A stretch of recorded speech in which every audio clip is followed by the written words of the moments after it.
Soft you now, the fair Ophelia. Nymph, in thy orisons be all my sins remembered. Good my lord, how does your honour for this many a day? I humbly thank you. Well. My lord, I have remembrances of yours that I have longed long to redeliver. I pray you now receive them. No, not I. I never gave you aught. My honoured lord, you know right well you did. And with them words of so sweet breath composed has made the things more rich. Their perfume lost, take these again. For to the noble mind, rich gifts wax poor, when givers prove unkind. There, my lord. Are you honest? My lord. Are you fair? What means your lordship? That if you be honest and fair, your honesty should admit no discourse to your beauty. Can beauty, my lord, have better commerce than with honesty? Aye, truly. For the power of beauty will sooner transform honesty from what it is to a bawd, than the force of honesty can translate beauty into his likeness. This was sometimes a paradox, but now the time gives it proof. I did love you once. Indeed, my lord. You made me believe so. You should not have believed me. For virtue cannot so inoculate our old stock, but we shed relish of it. I love you not. I was the more deceived. Get thee to a nunnery. Why wouldst thou be a breeder of sinners? I am myself indifferent honest, and yet I could accuse me of such things that it were better my mother had not borne me. I'm very proud, revengeful, ambitious, with more offences at my beck than I have thoughts to put them in, imagination to give them shape, or time to act them in. What should such fellows as I do crawling between earth and heaven? We are arrant knaves all, believe none of us. Go thy ways to a nunnery. Where's your father? At home, my lord. Let the doors be shut upon him, that he may play the fool nowhere but in his own house. Farewell. Oh, help him, you sweet heavens. If thou dost marry, I'll give thee a plague for thy dowry. Be thou as pure as ice, be thou as chaste as ice, as pure as snow, thou shalt not escape calumny. Get thee to a nunnery. Farewell. Or if thou wilt needs marry, marry a fool, for wise men know well enough what monsters you make of them. Go thy ways to a nunnery, and quickly too, farewell! Heavenly powers, restore him! I have heard of your paintings well enough. God hath given you one face, and you make yourselves another. You jig and amble, and you lisp, and you nickname God's creatures, and make your wantonness your ignorance. Go to, I'll no more on it. It hath made me mad. I say, we shall have no more marriage.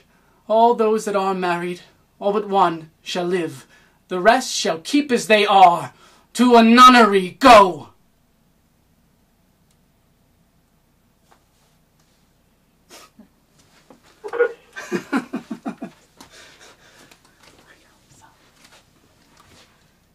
Those that are married already, all but one shall live. Yeah. I put the all in the front of the other thing. Yeah. I am myself indifferent, honest, but yet. You said and yet I could accuse me of such.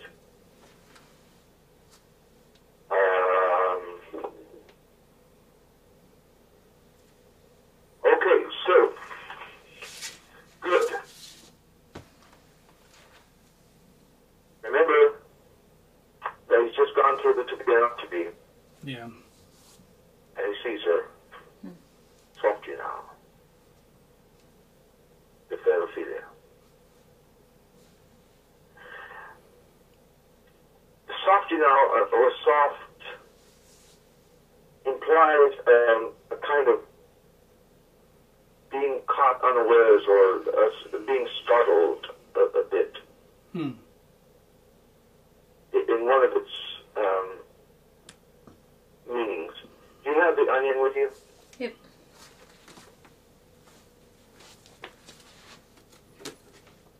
Let's look at soft.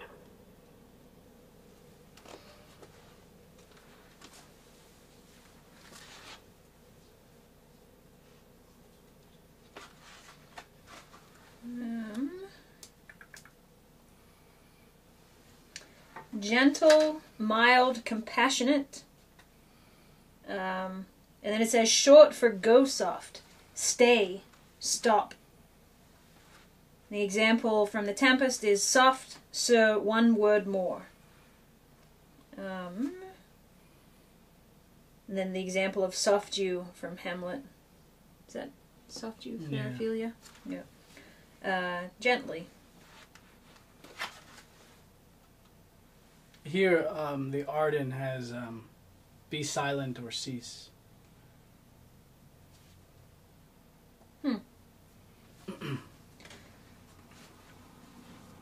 Yeah, so,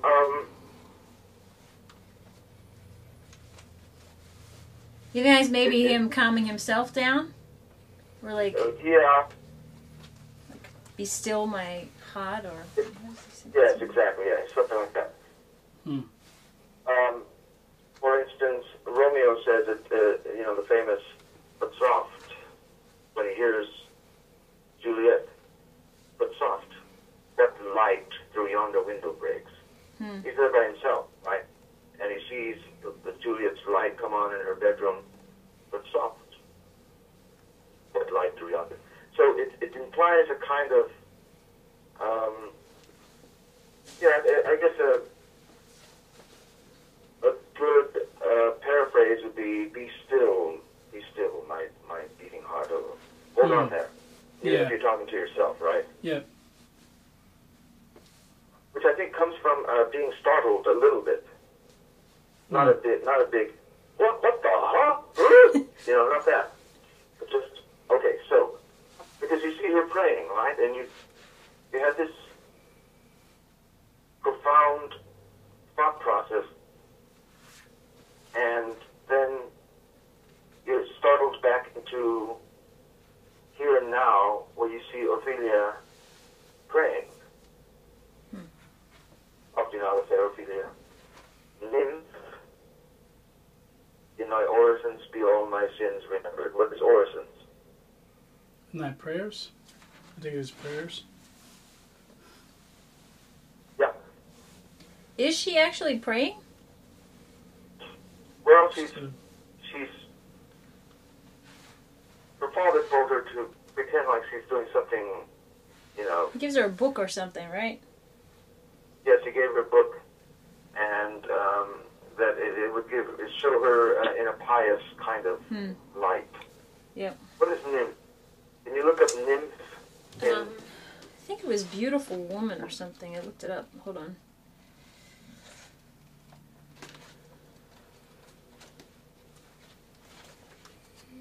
Yeah, young and beautiful woman. Yes, okay. But there's only the one example, and that's this one. Nymph, in thy orisons be all my sins remembered. Now, the reason why, can you look up orisons? It has to do with a religious function, either praying or attending church or communicating. Yeah, it just says prayer. Okay. In thy orisons be all my sins remembered. You cannot toss it off. You can't toss that off. Because it informs the rest of the rest of the scene. Good my Lord, how does your honor for this many a day? I humbly thank you. Well, you have 3 wells? This one only has one. The Arden only has one. Oh yeah. So 3 wells come later, right? No, there's another version that has well. Yes. But we use... I humbly thank you. Well. Even with 3, it's not a perfect iambic pentameter line. How does your honor for this many a day? How does your honor for this many a day? It's an extra syllable. But we're still in verse.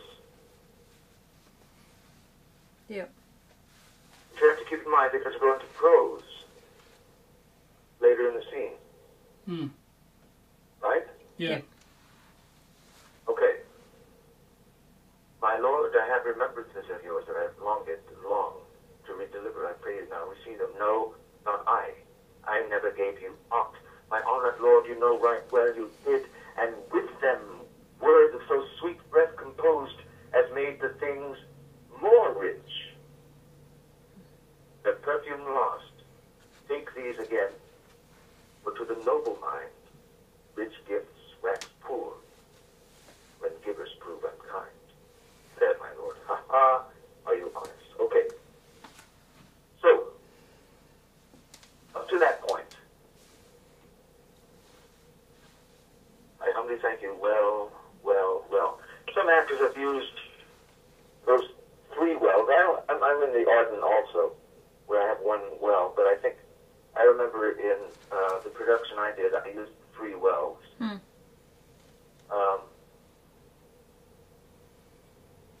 I just found it helpful for some reason to do that. Other actors have used it to suspect something, right? The suspicion starts. I humbly thank you. Well, something like that, right? Suspects being spied on or something like that, right? My lord, I have remembrances of yours that I have longed to redeliver. I pray you now, receive them. So what is she giving him back? I guess, like... What does she want to give back to him? Probably letters or any, like, tokens of his love that he's given her. Okay. Then he says, no, not I. I never gave you aught. What does he mean by that?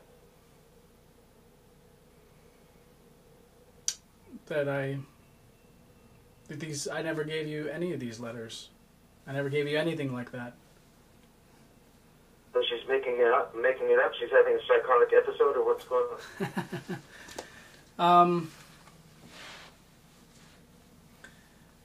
I think that, I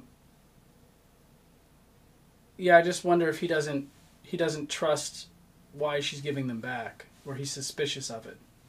So maybe he claims that they're not his because he doesn't maybe trust her intentions in giving them back.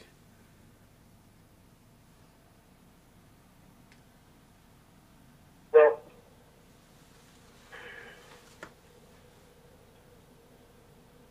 if you went into a court of law, she could prove that it was his by the handwriting of the notes. Yeah. But never had any kind of relationship with any other man. So it could only be from him. So the no, not I takes on a different subtext. Because the person that was him when he gave it to her is different than the person that he is now. Oh, I gotcha. So right away, he's playing a different subtext than she is. Right away. He's in a different place, emotionally, mentally. Look what he's gone through in his life. Especially the recent happenings, right?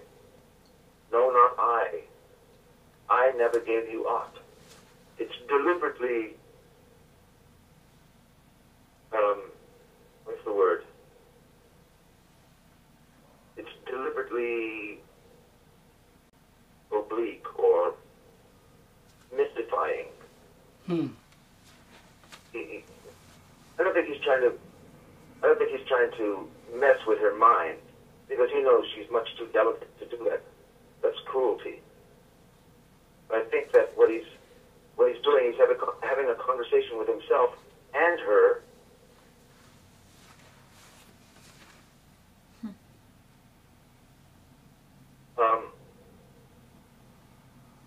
Just keep that in mind. Yeah. My honored lord, you know right well you did. Now she has another obstacle this scene, and that she knows that she's being spied on, right? That they're being spied on. Yeah. My honored lord, you know right well you did. And with them, words of so sweet breath composed has made the things more rich. Their perfume lost, take these again, for to the noble mind, rich gift wax poor, when givers prove unkind. There, my lord. Now, in the different readings from actors and directors, when they talk about this scene, some of them say, well, these aren't really her words. They were given to her, or she's reading them, or she's had them drilled into her what to say. Because they say it just doesn't seem like something that she would say. Why they say this, I don't know. Because it sounds kind of like I don't know why they would say that. To take these again, for to the noble mind, rich gifts wax poor, when givers prove unkind. Is it the couplet that makes them think it's kind of too poetic?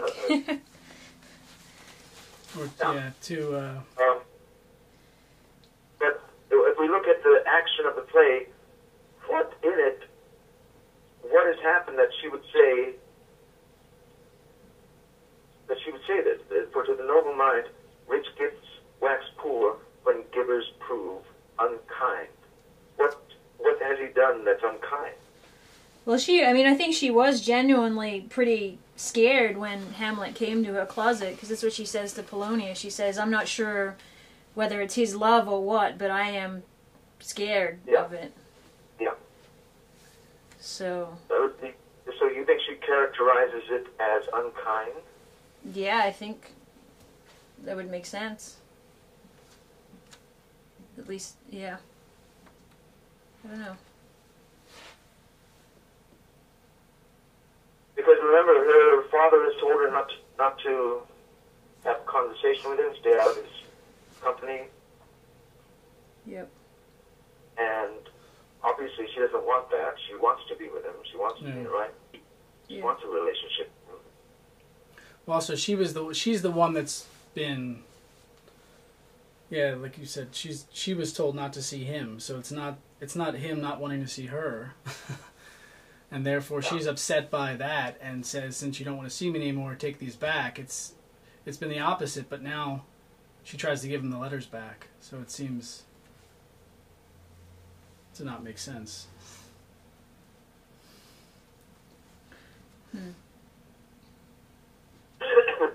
Yes. So maybe that's where it comes to some of these people that she's merely saying what she was told to say. Yeah. I mean, I think there's probably some element of that in there, because it's Laertes first and then her father. They're both cautioning her against him, saying he's out of your league, his mind is not his own. He can give you all the vows he wants now, but it's in the heat of the moment, the lust. So there's probably some element where she's beginning to it's like if you're told anything long enough, particularly by your parents, you tend to believe it. But I'd say probably the act of him coming into her closet, and I think there's probably an element of both, of her thinking him unkind, but she's also being put in that position. She's told to stand here and talk to him, and her mission, the mission given to her by the king and her father is, go talk to Hamlet, give him back his stuff, and let's see how he reacts. Yeah. Play act for us, which is a very, very, very difficult thing for her to do, obviously.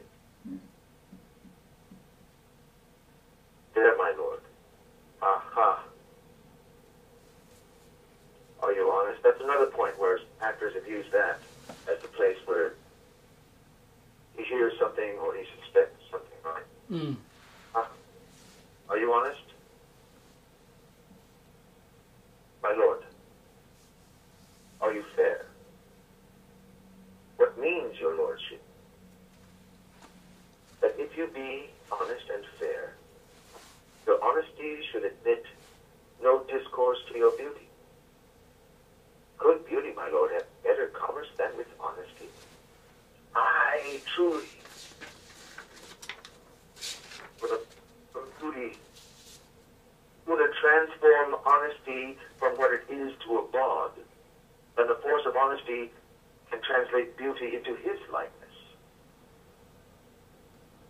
This was sometime a paradox, but now the time gives it proof. I did love you once. So, where's the counterpoint in this, Brian? This was sometime a paradox. You said this was sometime a paradox. Mm. Now, but obviously one of them is counterpointed to the now, right? Yeah.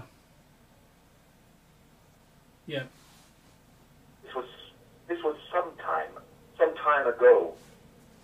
This used to be a paradox, but now time gives it.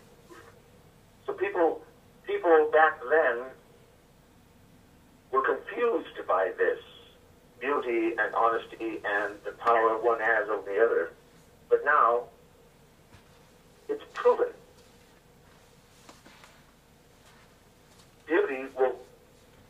Beauty will have dominance over honesty each and every time.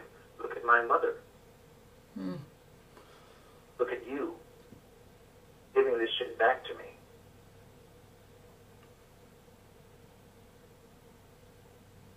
Staying away from me. This was sometime a paradox, but now the time gives it proof. I did love you. Once. Again, I think he's making the distinction between him then and him now. You understand what I mean? Yep. Indeed, my lord, you made me believe so. You should not have believed me. For virtue cannot so inoculate our old stock, but we shall relish of it. I loved you not. What does that mean? That virtue cannot overcome who we really are. So, yeah.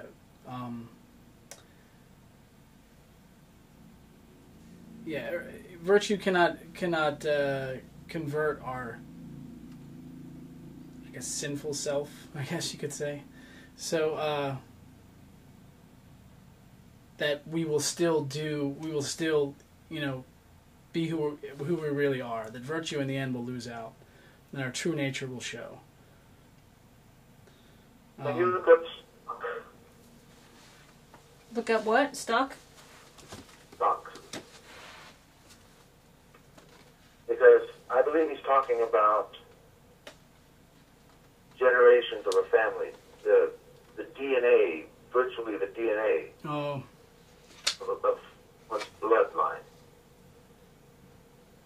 It says senseless person, blockhead, stocking, Person what? blockhead, Uh-huh. stocking, dowry, What was that? sto- Shocking? stocking, Like, a pair of stockings, oh. Oh, stocking. Okay, oh, stock. dowry, put in the stocks as a punishment.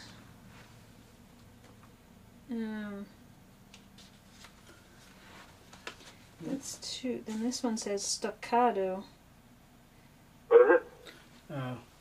This other one says staccato, and then it says staccato is the thrust in fencing. A move in That fencing. seems almost like a musical staccato. Like the dabbing, like the short notes. The art in, well, I guess it takes the whole phrase. I don't know if you want to read that. Doesn't give the word, it just takes the whole phrase. Yeah. Okay, a metaphor from horticulture using inoculate in the etymological sense. This is a bud. A graft of virtue cannot so change our original sinful nature that we shall not still have the flavor of it. I guess that's where I got mine. It says, of the old stock, hence the equivocation of I loved you not, i.e., the love I had for you was not love. Because etymologically he's not capable of it. Okay. Well, is it, it's funny because when you said that a generational thing, I was thinking her being the daughter, well, I don't know, her being the daughter of Polonius. I don't know if that's implied, but maybe who she really is being revealed to him. Well, he says, I did love you once. Indeed, my Lord, you made me believe so. He says, you should not have believed me. For virtue cannot so inoculate our old stock, but we shall relish of it. I loved you not.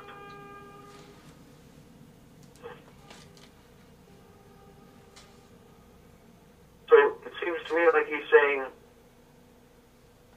why did you put your trust and belief in me or any man when we're not capable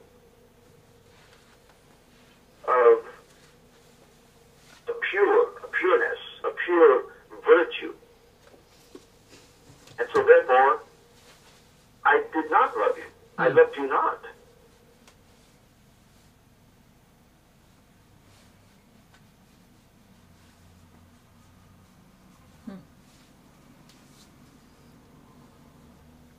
Even if I did say I loved you, you shouldn't have believed me.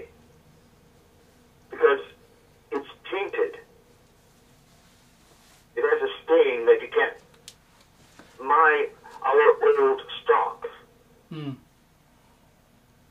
so tainted in the DNA of my father and his brother Claudius and my mother. I'm not capable of a pure virtue, of a pure love. And so therefore I loved you not. Does that seem to make sense? No, it does. It seems to connect to his thing with we are arrant knaves, all believe none of us. It sort of connects to what comes, his statements from later. Yeah. I was the more deceived. Get thee to a nunnery. Now let's look at nunnery. It's not in the onions. I'm sure you guys have. It's not in the onions. Oh, onions, you bastard. Bum. How did you not do that, G? When I see that bastard in heaven, I'm going to poke his eyes out. Ooh. The Arden has some stuff. Yeah, let's do that. Where she will preserve her chastity and be safe from love, marriage, and the breeding of sinners. Nunnery was sometimes used sarcastically for a house of unchaste women. An awareness of this may add a bitter undercurrent as the dialogue proceeds. But to insist on it at the expense of the literal meaning itself, so poignant in the context, is perverse.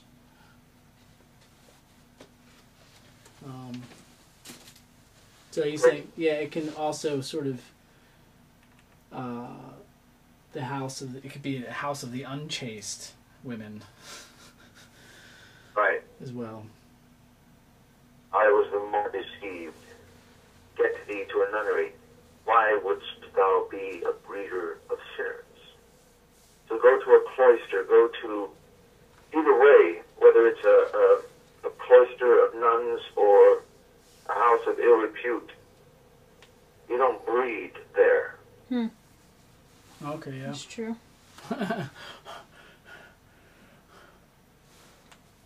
There's just, I am myself indifferent honest, but yet I could accuse me of such things that it were better my mother had not borne me. I am very proud, revengeful, ambitious, with more offenses at my beck than I have thoughts to put them in, imagination to give them shape, or time to act them in. What should such fellows as I do, crawling between earth and heaven? What should such fellows as I do, crawling between earth and heaven? What does he mean by that, crawling between earth and heaven? I think he's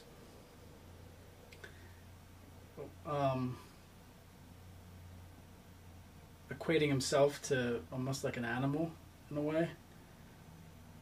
That he's, sort of, placing himself, it's almost like something that crawls on four legs. I mean, it goes back to this this old stock, what he really is, what he really comes from, and. Mm-hmm. Yeah, I mean, crawling between earth and heaven. So he has aspirations to be good, but he's stuck on this earth, right? He's stuck on this. He's part of the earth.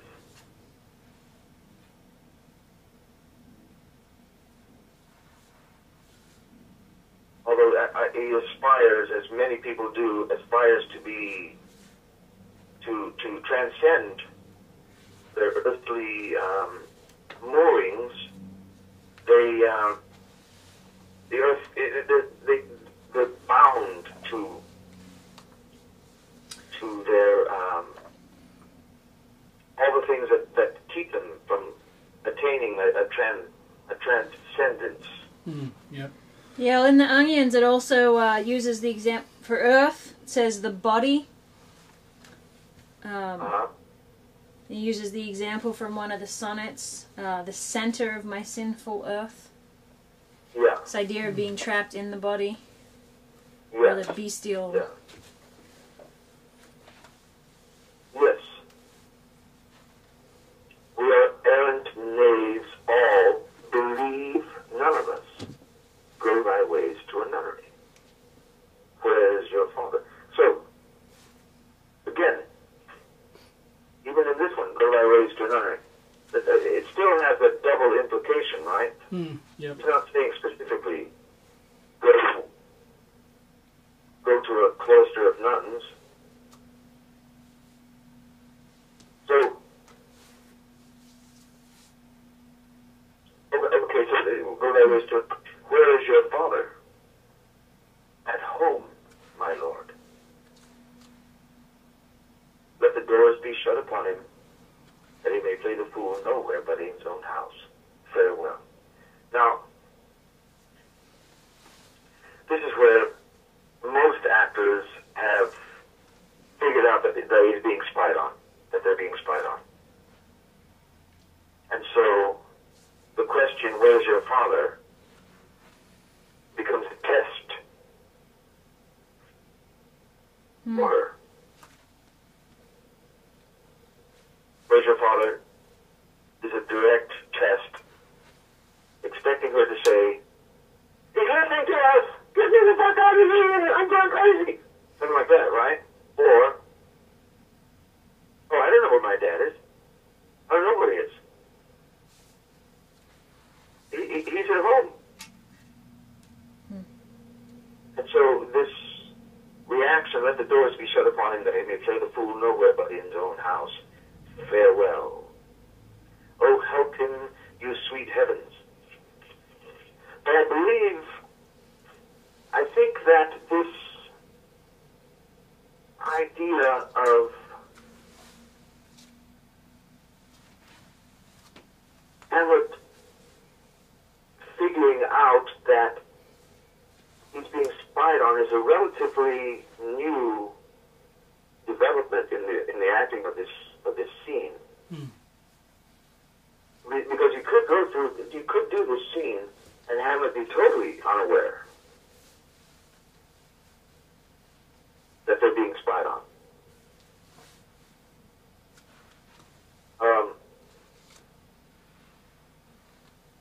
Because even if he doesn't know that he's being spied on, he has such disdain for Polonius that he could easily say, well, your father's fucked up. I hope he dies there in his own house. I hope they board up the whole fucking house and he just dies there. Farewell. Oh, help him, you sweet heavens. If thou dost marry, I'll give thee this plague for thy dowry. Be thou as chaste as ice, as pure as snow. Thou shalt not escape calumny.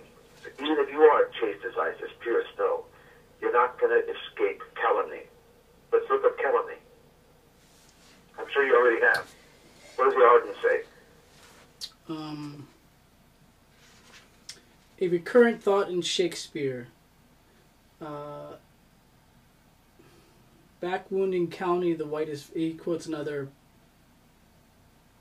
He quotes other parts, other plays where calumny is used. Back-wounding county, the whitest virtue strikes.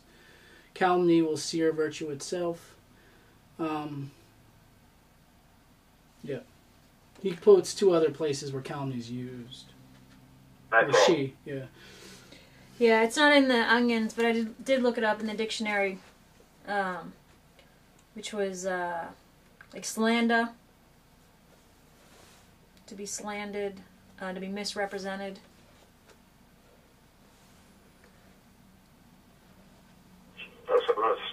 So even if you're as pure and chaste with your husband, thou shalt not escape slander. Or it's I think also that you maybe sleeping around or not being a virgin or something like that. You know, be thou as chaste as ice, as pure as snow, thou shalt not escape calumny. Thou shalt not. You'll still end up with a slander attached to you. Yeah. It could even. Yeah, there's a kind of rottenness. You won't be able to.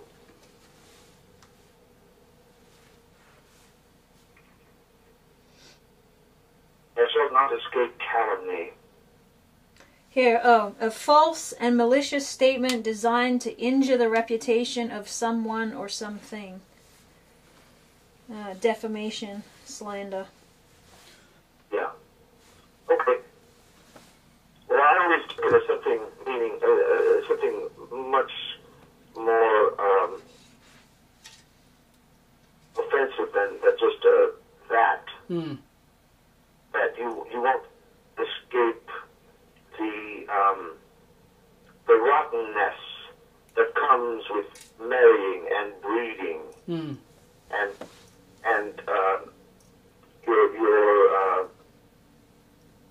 your genes being passed on through generations. That's the way I always took it. Take thee to a nunnery, farewell. Or if thou needs marry a fool. For wise men know well enough what monsters you make of them. To a nunnery go, and quickly too, farewell. Heavenly powers restore him. What does she mean by restore him? Bring him back to his old self. Or bring him back to his senses. Yeah, okay. I have heard of your paintings. I have heard of your paintings too, well enough. I always had the two in there. I have heard of your paintings too, well enough. It's funny. I think when I started on a different version, which wasn't the Arden. So it's funny because it's always hard for me. I always think of I have heard of your paintings too well enough as well because of the way I first memorized it. It's funny. I think it's better. Yeah. Okay. I've heard of your paintings well enough. I have heard of your paintings well enough. God has given you one face and you make yourselves another. You jig. I always said you jig, you amble, and you lisp. Yep. You nickname God's creatures and make your wantonness, your ignorance go through. I'll no moron, it hath made me mad. What has made him mad? Women. Yeah. I guess her... I think he's figured out that she's being used, and also, so she was playing an act, like she's failed this test, and she's shown to be a liar, but also his mother, and everything that she's done. So I think So it's like frustrations with women and everything that's going on with that. But you women, you have this mask, and you have this behavior that's not really you. You pretend to be something that you're not. That's what's driving me fucking crazy. I say we will have no more marriage. In the Bible it says no mo. No move. Yeah. No mo marriage. No mo. Why would that? I don't know. Is there a different meaning to mo? It says Mo? in the art in here, it says mo is equal to more, but not a corruption of it. I don't know what that means. No moo marriage. No moo. Moo. Oh, these fucking editors. He's lined up in shock. So, Maybe, yeah. Shakespeare was anticipating our modern slang. No mo. I say we would have no more marriages. Yeah. Those that are married already, all but one shall live. The rest shall keep as they are, to a nunnery go. What does he mean by that? Those that are married already, all but one shall live. The rest shall keep as they are.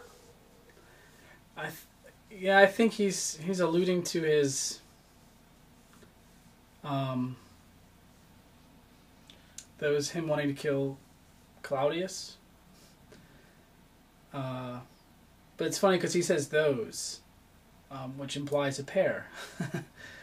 Yeah, but So- those that are married means everybody that's married. Because he's Those that saying are we'll married- have no more marriages after. Like it's like saying after today there'll be no marriages ever Yeah. again. And everyone that's already married, well, they can stay married. All but one. Well, no, All those. but one. Well, those that are married already shall live.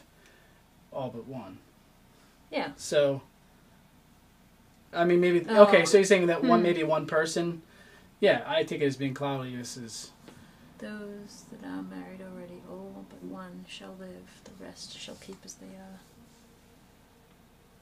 So he's almost made a decree that there'll be no more marriage, and this is how we're going to deal with the people that are married right now. Those that are married already, all but one shall live. The rest shall keep as they are. The rest being everyone that's not married.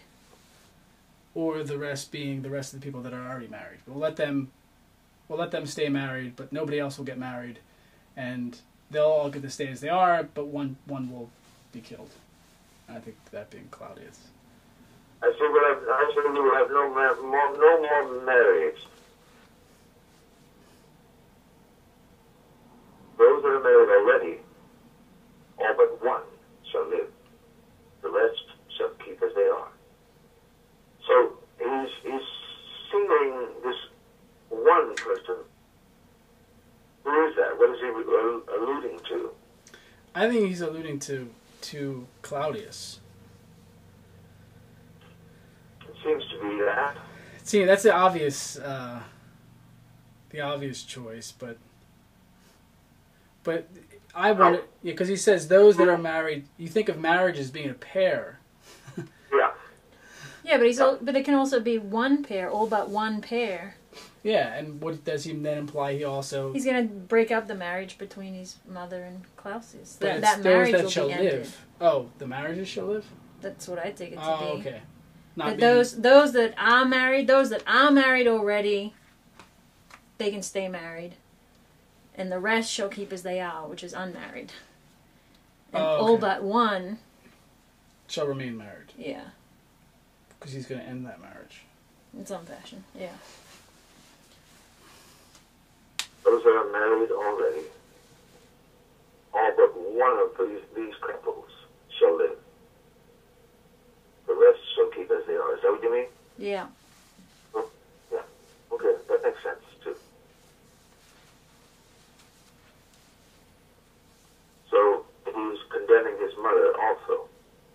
Which is funny, because isn't that the first soliloquy of Hamlet is all about his mother marrying so quickly after the death of his father? Yeah. I didn't realize marriage had such a big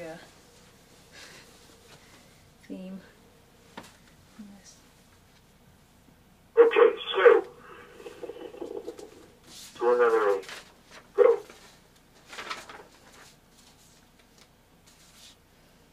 So,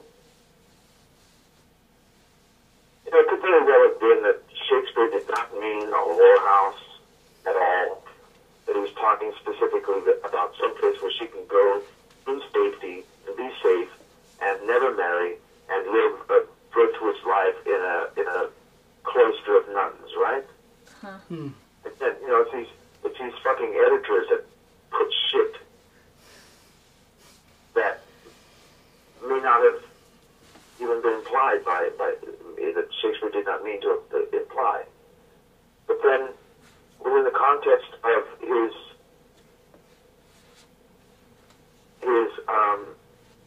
disillusionment about life and especially women, it makes sense that he might have this, and with his very active wit, that he would have this double meaning. Mm-hmm.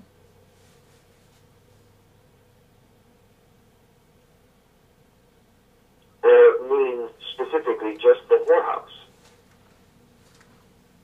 Go to a whorehouse. You're a whore anyway.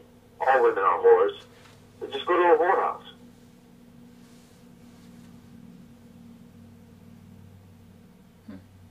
Yeah, but he keeps bringing it up. So it seems like if it would be an insult, it would be something that he would... He uses it in a different it's almost like he's making an argument, a series of arguments to convince her to go to a nunnery. And the first time he does it, he says, if you do it this way, you don't have to worry about braiding sinners and you're perpetuating this, the problem we all find ourselves in now. That you go to a nunnery, like you said, and you can just live your life and not have to worry about that. So he keeps bringing it up, and it's not always in the context of using it as an insult, it doesn't seem. Right. But the jig and you amble and you lisp, that's all. That's true. At the end there, it's where he's attacking You make women. your wantonness, your ignorance. He's attacking womanhood directly. He brings it up again, but at the end of that, almost like if you go to a nunnery, you don't wear makeup, you don't worry about your clothes, you don't paint on faces, you just live, you live in prayer, and right. So you don't have to go through all that. So, Robert Beltran has that beautiful soliloquy. Mm-hmm. Or what an open-minded show, throwing the court to the soldier, scholar's eye, tongue, sword, the expectancy and rules of the fair state, the glass of fashion, and the mold of form. Now see that noble and most sovereign reason, like sweet bells, jangled out of tune and harsh, unmasked form, oh, woe is me, the best. For seen what I've seen, see what I see. And the king comes out and he says, love, his affections do not that way tend, nor will he speak, for the black form of the little was not like madness. There's something in his soul, of which his melancholy sits on brood, and that to doubt the hatch and disclose will be some danger, which for to prevent I have quick determination, thus set it down, he shall with speed to England for the demand of our neglected tribute and get his fucking head chopped off. And then Polonius says, so do well, but yet I do believe the origin and commencement of his grief sprung from neglected love. How now, Ophelia? You need not tell us what Lord Hamlet said. We heard it all. So I think it would be a great innovation if an actor decided not to play as if he's heard as if he suspects anything. There's nothing inherent in the scene that says he has caught on to what's going on. And in fact, it's not needed. And in some ways,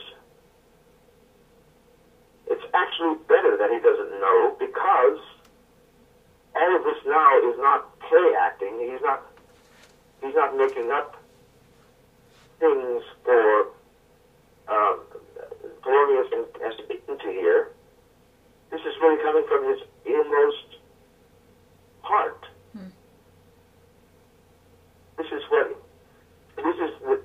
These are the depths to which he has fallen in his thinking about humanity and his. Right? Mm-hmm. Yeah. It simplifies it in that way. It's not play acting. Yeah. I wish I'd have thought about this years ago when I did this, because it really changes the whole scene.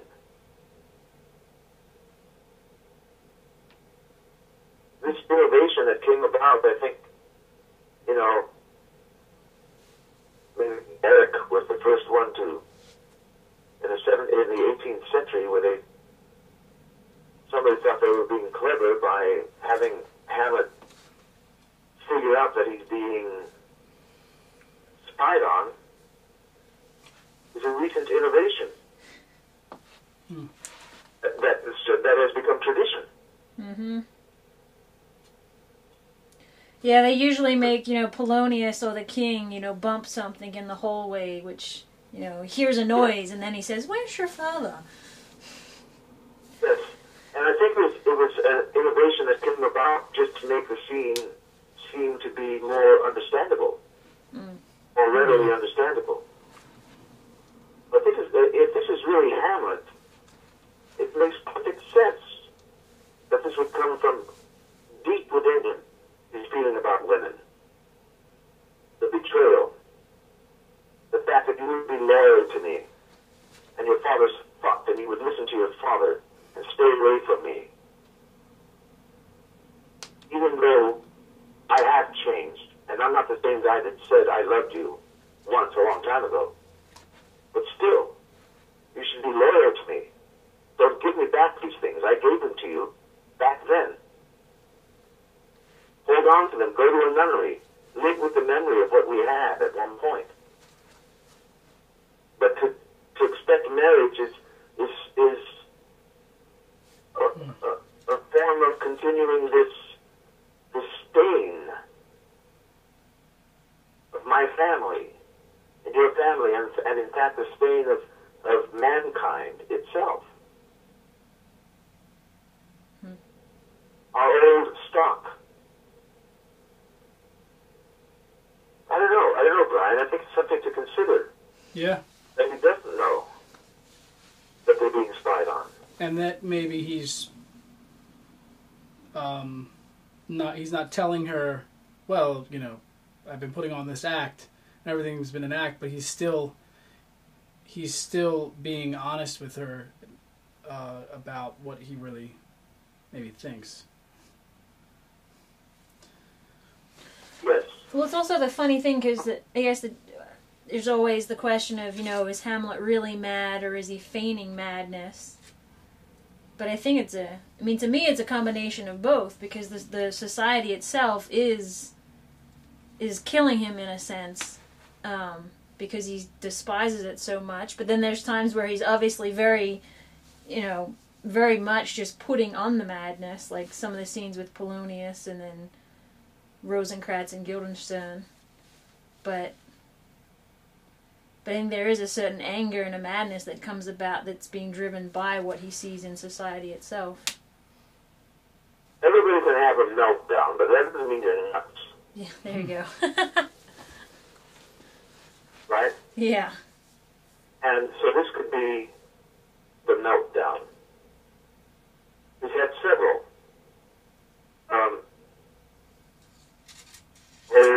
What about these too solid fresh? Is a kind of meltdown. So yes, his situation, what's going on in the events of his life, has culminated to this meltdown. It's huge. Where he condemns mankind itself and women and men. We're errant knaves. Everything is fucked.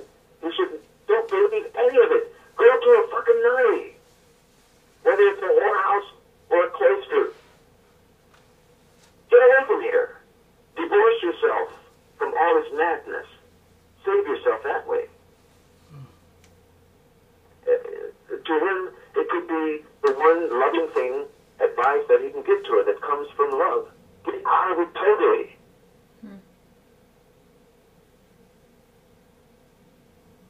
And then you have some editors that say, well, she's really pregnant.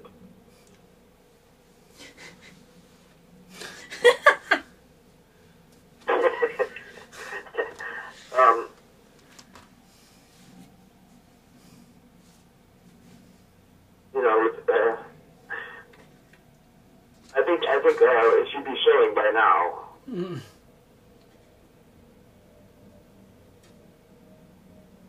Since his father died,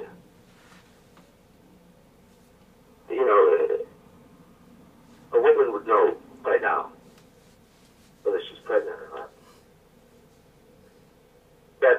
But that's what I mean is that, some of these traditions that come down in the acting of these scenes are really, they have no basis in the truth of the scene. Often they're just traditions that are handed down to help the audience, supposedly to help the audience understand what's really going on.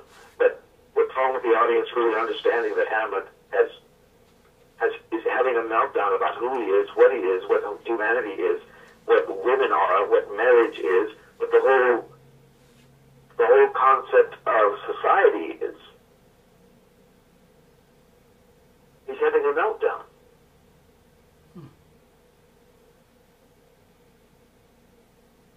And so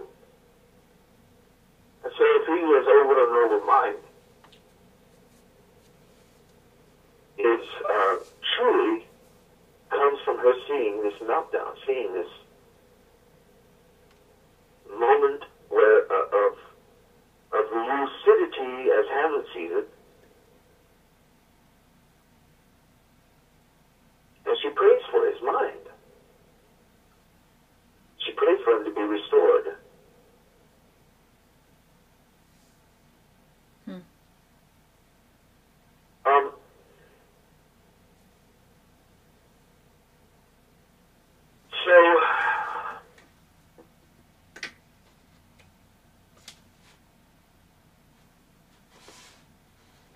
It's up to you guys, Brian, what you want to do. If you want to have them overhear them, or if you want to not have that, I think it would be a great innovation. It would be, I think it's also that if I was ever going to do this role again, I would say, really not to be, that is the question, whether she's nobler in the mind to suffer the slings and arrows of outrageous fortune, or to take arms against a siege of troubles. Which makes the metaphor clear. A sea of troubles is the wrong allusion. Take arms against a sea of troubles. Siege makes more sense.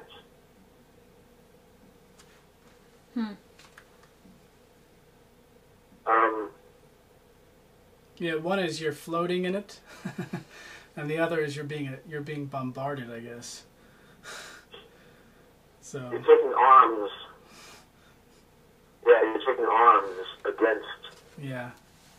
So the illusion is some kind of combat, right? Some kind of war. That's true. Yeah. Sea of Troubles makes sense also, but maybe not as. But anyway, to not overhear is a choice. Yeah. Hear or not overhear. That is the question. So, now remember, he hasn't seen her in a while. She's not allowed him to see her. And then all of a sudden, there she is. And then, and again, this is where actors say, well, she is all of a sudden by herself, and she hadn't let me see her at all, and so, you know, he would be immediately suspicious. Well, yeah, I guess that's true. But suspicious that they're being overheard, or suspicious of her intentions? Two different things. Yep. So you can still have suspicion, but it doesn't. Yeah. You can just be, yeah, exactly. Suspicious of her, suspicious that someone's in the room. It's different. Or, what if he believes that he's interrupting her in her prayers? So naturally, she's having a moment, a time of prayer by herself. The father wouldn't be around, the king wouldn't be around, nobody would be around. And he is interrupting her. Softly now, the fair Ophelia. And then he says, beautiful woman, while you're praying, remember to pray for me and my sins. And that startled her. So there isn't any reason, really, to be suspicious. I mean, motivation-wise, you can make a case for the fact that he's not suspicious at all. He's happy to see her. Finally. It's only as the conversation progresses that he starts making, right? He starts vomiting all this shit that's in his soul right now. Yeah.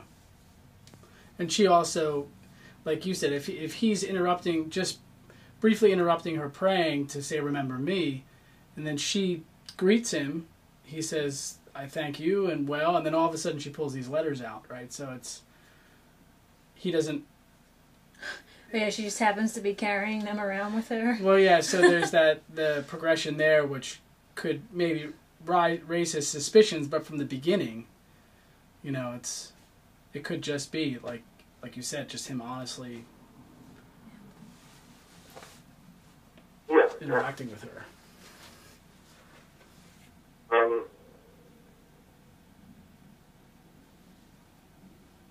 But he doesn't know that she has his remembrances.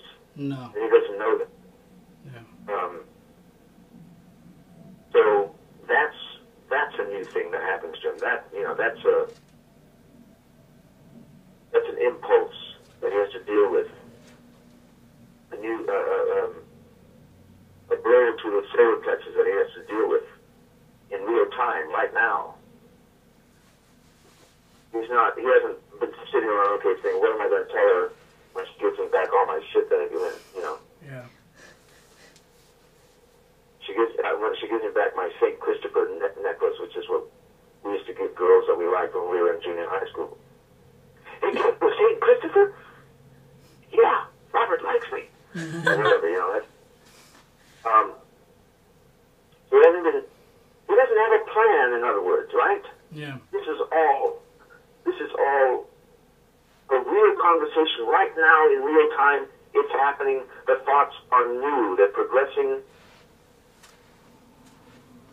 extemporaneously, showing looking for Richard again on Sundance Channel. I just happened to watch some of it. It's so ridiculous. Oh, yeah. The older I get, the more, it's just, this is so ridiculous. And they all suck. I used to think some of them were pretty good. No, they all suck.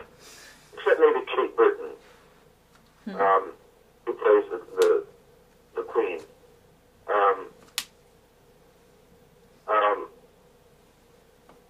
They all suck.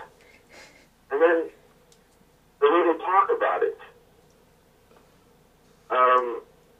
and Al Pacino going back to the old world to try to get the vibe of how when it was done back then. Doesn't he roll around on the floor at the castle or something? One of the castles? Yeah, it's just so stupid.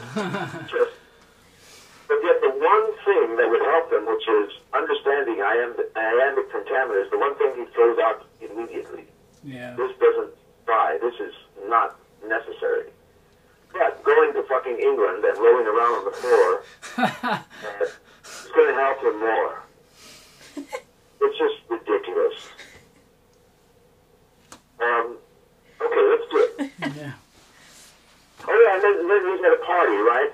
In the looking for Richard, and the camera is catching bits of conversation of people, and there's this one lady saying, yeah, I did my Hamlet, I got him with the beat, I got him with the beat, and in my Hamlet, he's got his father and his mother, and he's having a youthful age. It's just ridiculous the way she describes her production of Hamlet, right? It's laughable.